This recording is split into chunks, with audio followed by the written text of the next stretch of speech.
Ok, maintenant parlons de la qualité des opportunités. Parlons de la qualité des opportunités. Euh, la qualité des opportunités, on a deux types de qualités. On a les bonnes et les faibles. Donc, c'est-à-dire les meilleures et les faibles, tu vois. Euh, En fait, ce que je dois remarquer, c'est que quand on parle de direction, quand on parle de direction du marché, on parle de direction haussière et direction baissière. Mais la question, c'est ça va monter, si c'est quand on est dans une direction haussière, n'est-ce pas? La qualité de cette direction haussière, est-ce que ça va monter beaucoup vers le haut comme ça?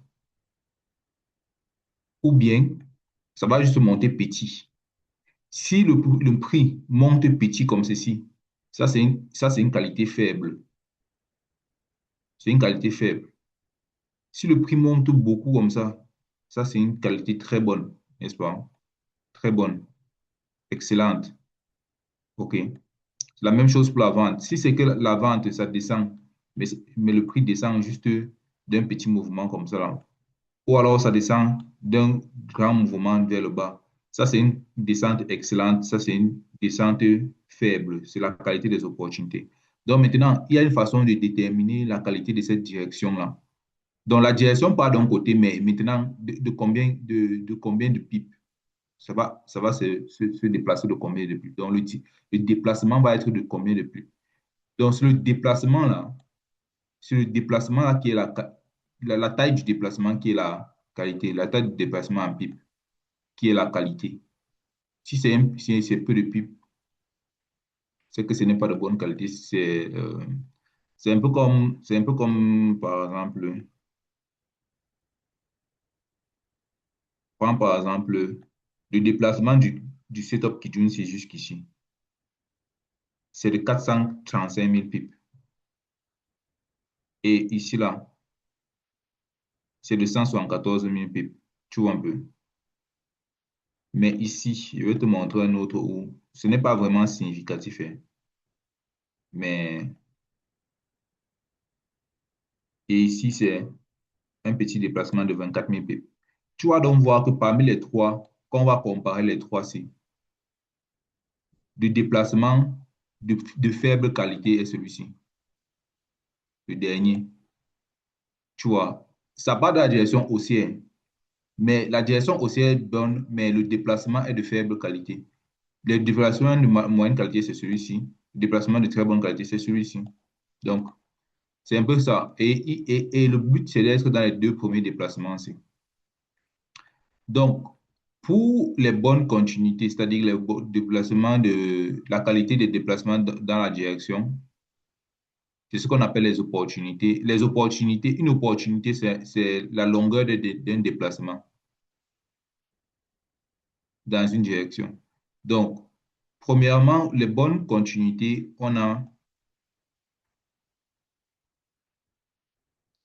il faut voir le setup 1, 2, 3 en H4 daily ou en daily, en cachette ou en daily sur Tenkan ou Kijun. Ne pas break-even, mais maintenir la position tant que, tant que H4 Tenkan daily a vibré que vers le haut, car le ticket cross de H4 est en fusion puissante. Euh, Ne pas prendre de reversal. Donc, ce que j'explique là, ce que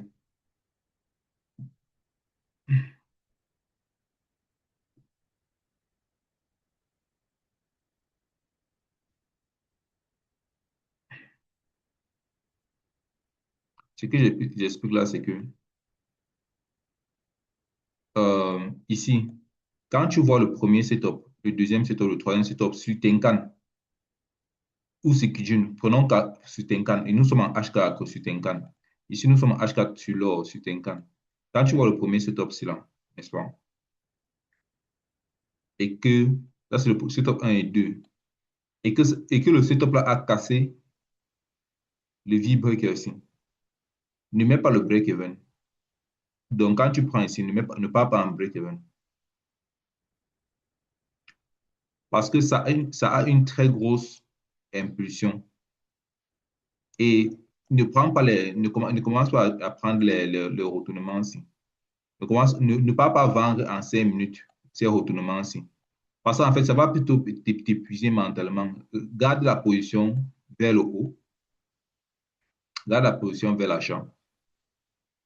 Parce que si tu peux vendre ça en 5 minutes, ok. Tu peux aller vendre le top 6 en 5 minutes, n'est-ce pas? Tu fais le TS3, le sit-up est en 4 heures. Ça, c'est un sit-up 4 heures. Mais je te dis de ne pas vendre. Garde la position si, tant que ton canal est incliné vers le haut, ça va te donner l'argent que tu recherches dans le marché. Et tu continues juste à acheter. Aussitôt que la prochaine position, si, le prochain trade s'il va casser le V-breaker, donc tu achètes ici et puis tu achètes là. Celui-ci va casser encore le sommet-ci. Donc tu viens, tu achètes ici. Donc tu gardes la position. Ça, parce que ça, c'est une très bonne. Ce sont il ne faut pas break-even et il faut maintenir la position parce que chaque sommet qui est cassé, chaque sommet qui est cassé ici là, montre que quand le prix va redescendre, le prix ne va pas redescendre sur le creux-ci. Donc, tu n'as pas à break-even pour pas peur que le prix redescende. Non. OK. Même ce qui s'est passé ici. On a le sommet ici qui va être cassé par celui-ci. Lorsque le prix redescend, le prix ne touche pas le bas-ci. Donc, même si je entre ici, tu n'as pas besoin d'entrer de break-even comme si tu avais peur. Tu ne seras pas retesté quand le prix va redescendre ici, là. Tu vois. Tu n'as pas besoin de break-even ton entrée là. Parce que le prix ne va jamais retester pour venir prendre ton entrée. Voilà. C'est un peu ça que je dis. Quand c'est les qualités des bonnes opportunités sur les premiers 1, 2, 3, c'est top. T'as pas de problème. On a les faibles continuités. Maintenant,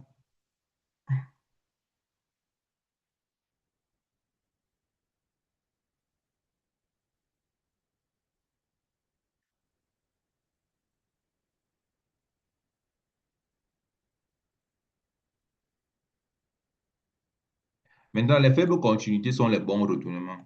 Qu'est-ce que je veux dire par là? Les faibles continuités sont les bons retournements, c'est-à-dire que quand le prix monte comme ceci, et il y avait un canal là, OK. Si le prix a touché une fois ici, puis 2 fois là, puis 3 fois là, la quatrième fois, si ce sera une faible continuité, le prix ne va pas forcément monter très haut. Et la cinquième fois, ce sera forcément le retournement, non? Donc, on a un touché, deux touchés, trois touchés, quatre touchés et cinq touchés, n'est-ce pas? La- le, le, le prix doit normalement continuer vers le haut lorsque le prix touche Tenkan la quatrième fois. Mais le mouvement, ce sera faible. Ça ne va même pas arriver au V-break ici. OK? Donc, cette faible continuité FC est un bon retournement BR. OK? C'est un bon retournement parce que comme la continuité est faible, ça veut dire que le retournement commence à être fort. Et c'est là que tu peux donc commencer à vendre les sommets-ci. On va prendre un exemple. Allons sur le Forex.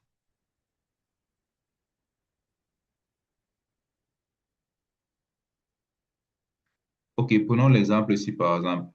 Ici, on avait le premier setup Tenkan qui est monté, puis le deuxième, n'est-ce pas, qui est monté, puis le troisième. Le troisième n'est même pas monté, cassé le vibre que le premier et le deuxième le deuxième a cassé le vibre que du premier, mais le troisième, si, n'a pas cassé.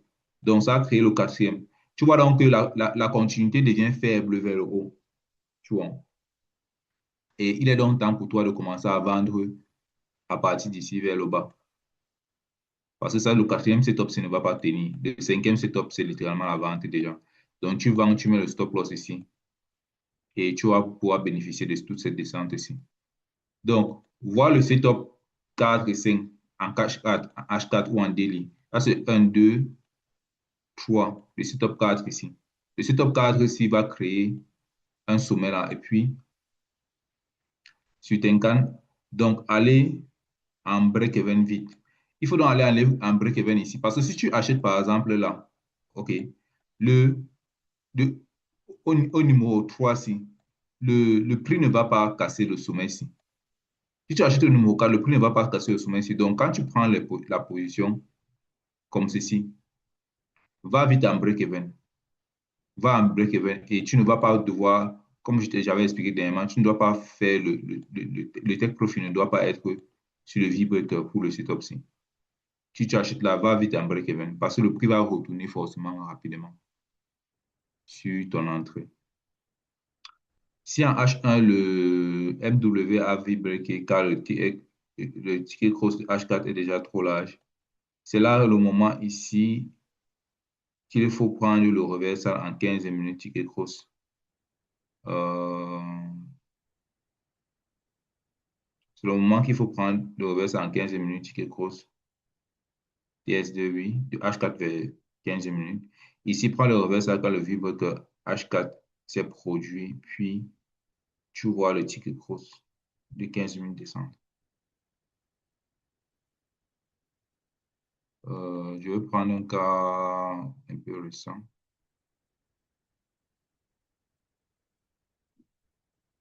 Prenons le cas ci.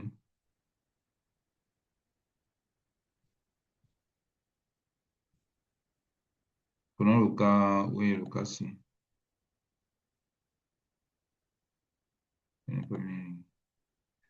Prenons le cas ci. Tu vas voir le cas ci, par exemple.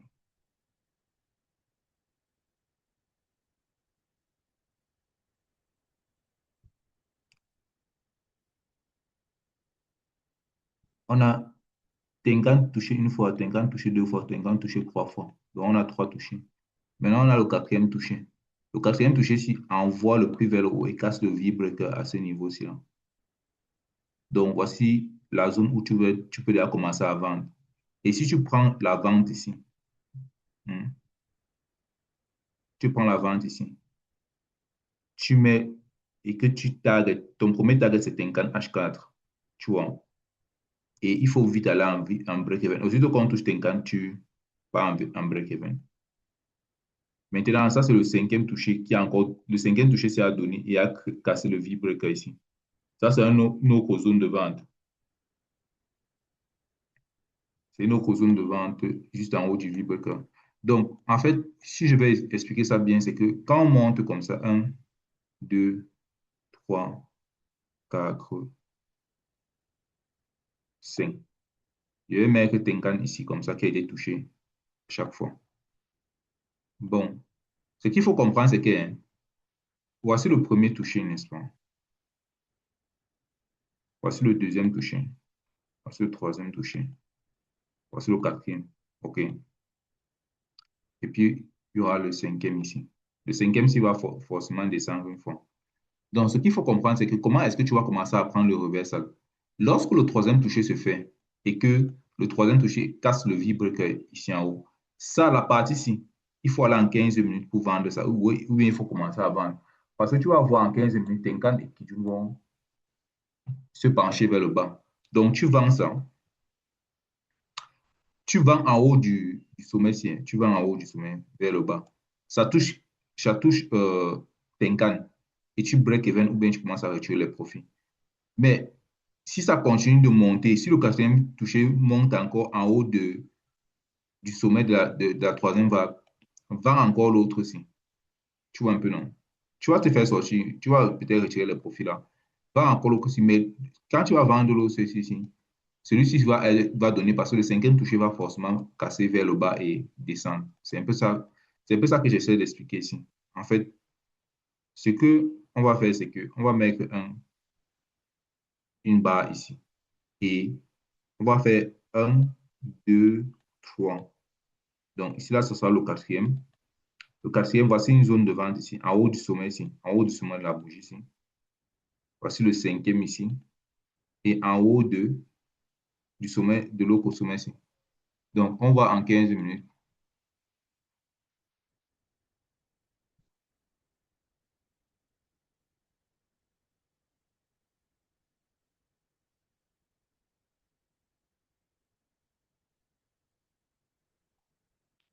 Tu vas voir que quand tu pars en 15 minutes, donc,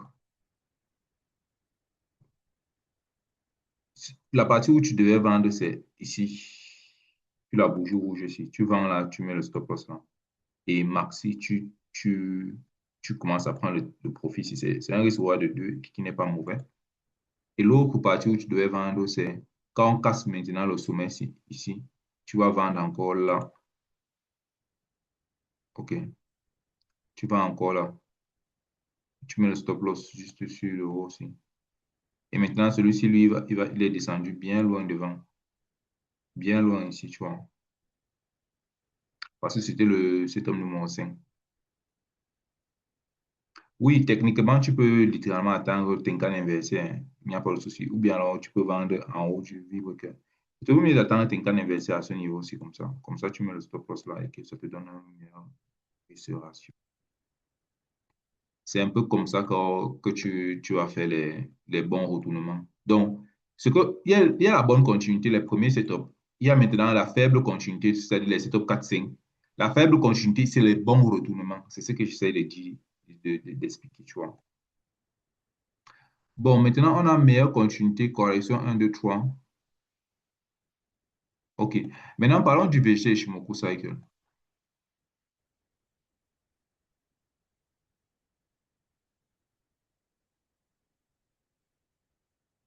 Maintenant, parlons du VGT Ishimoku Cycle.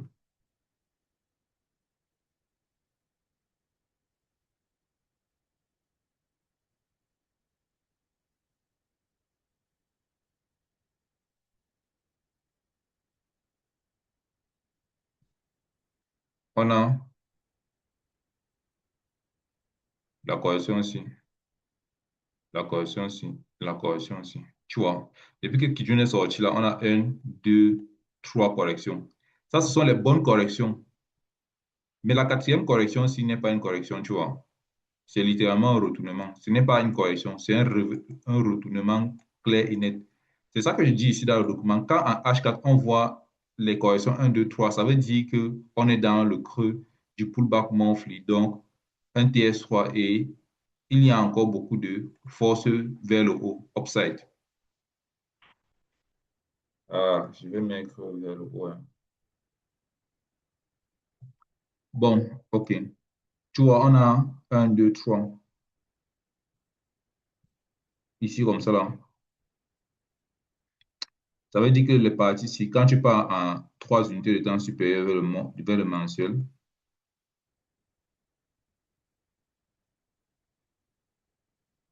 quand tu pars 3 unités de temps supérieures vers le mensuel, tu vois un peu. On était littéralement dans la seule bougie mensuelle. Donc, on a toujours de la force haussière.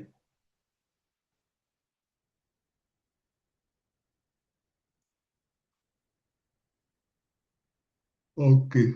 Hmm. Donc, on a toujours de la force haussière à ce niveau-ci. Donc, tu ne dois pas prendre ça comme des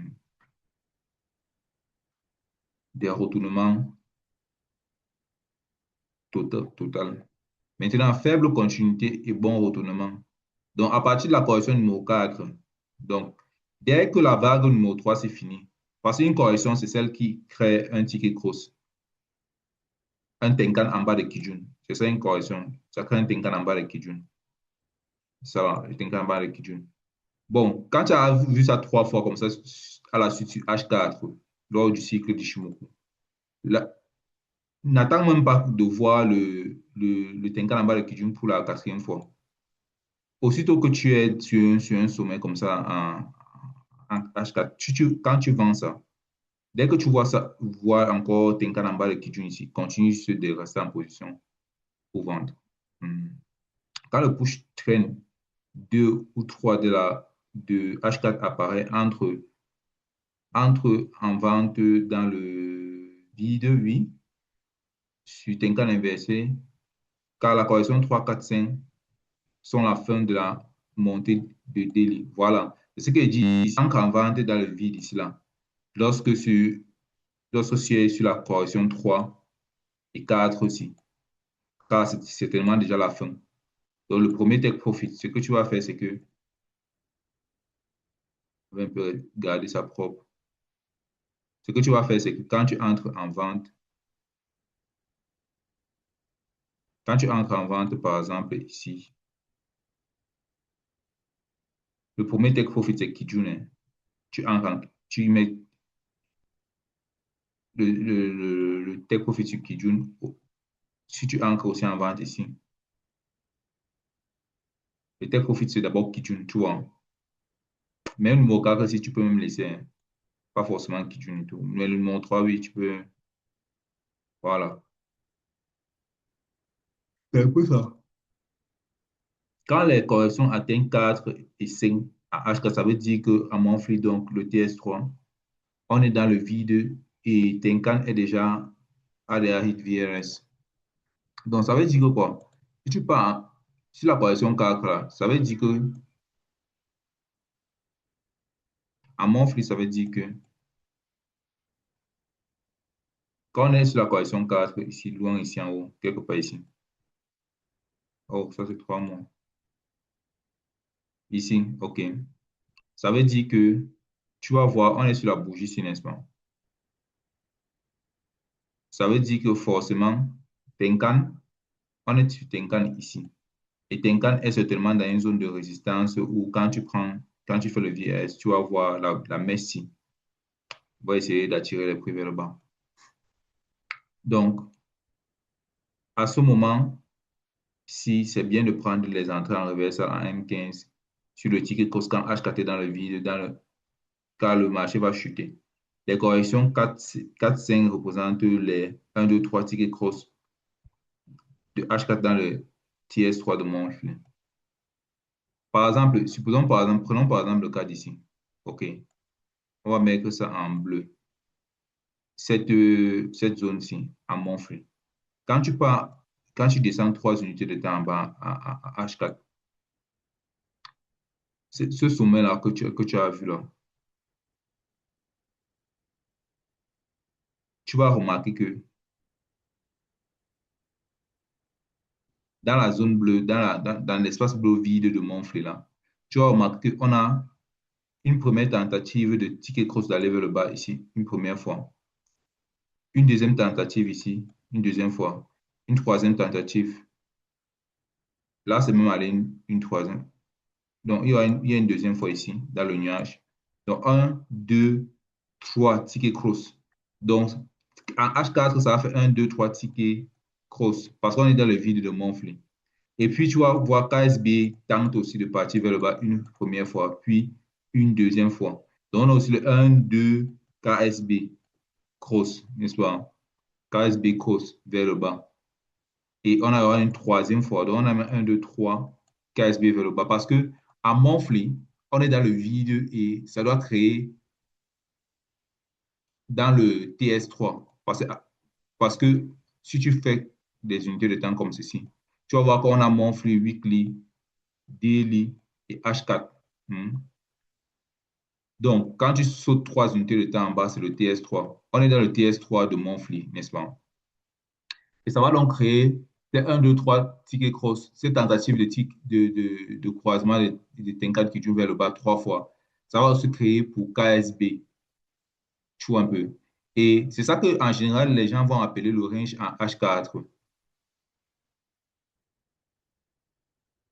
Mais tu peux être conscient de ça. Tu peux être conscient de ça. Tu peux être conscient de ça si, par exemple, tu as la conscience d'esprit que quand tu es en Montflix là, parce que ça se crée, en fait, les 1, 2, 3 tickets cross, ça se crée quand? Les 1, 2, 3 tickets cross se créent à chaque fois qu'on casse un sommet comme ça là. La partie, avant que le marché descende, la partie ci, qui est en haut du sommet ci, n'est-ce pas, va créer en TS3 1, 2, 3 tickets cross dans le TS3. Donc, si ça, c'est un mouvement de Montflix, n'est-ce pas? Dans le mouvement de Montflix, ici, quand tu vas entrer en 4 heures, quand tu vas descendre H, que ça va créer un 2, 3 tickets cross. Donc, ce que je vais dire, c'est que si tu as, quand tu as la vision hyper élite, c'est que à chaque fois qu'on va casser un sommet, une mèche comme ça là, le prix qui sera en haut de la mèche ici, à H4, quand on casse une mèche Montflix, non, ce qui sera en haut de la mèche ici en H4 va créer le 1, 2, 3 ticket cross. C'est un peu comme ce qui se passe là actuellement. C'est un peu comme ce qui se passe actuellement. Dès qu'on va casser la Messi, n'est-ce pas? Comme ça, on va monter. Quelque part là-bas en haut, on va créer un H4, un 2 3 tickets cross. Parce que le prix va vouloir redescendre, je ne sais pas, toucher Tenkan quelque part vers ici, comme ça.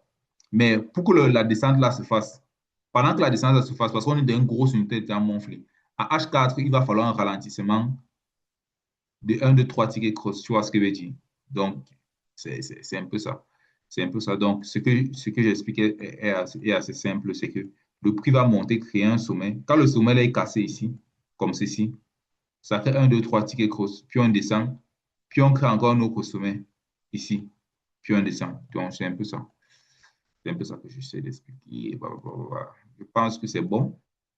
Donc, voilà la qualité des opportunités en fonction des corrections et en fonction des setups.